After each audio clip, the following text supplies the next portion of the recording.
પિલુદરા ગામના 22 વર્ષીય યુવકનું માર્ગ અકસ્માતમાં દુઃખદ અવસાન થતાં સમગ્ર વિસ્તારમાં શોકનો માહોલ છવાયો છે.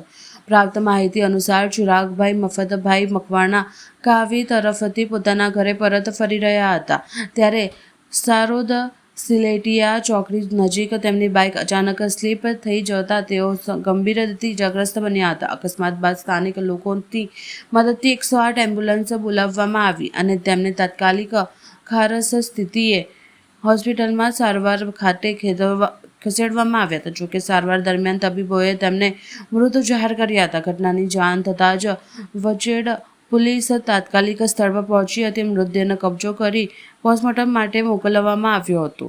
પોલીસે અકસ્માત અંગે વધુ તપાસ શરૂ કરી છે. યુવકના અચાનક અવસાનથી પરિવારજનો સહિત ગામના ગાઢ શોકની લાગણી પસરી છે.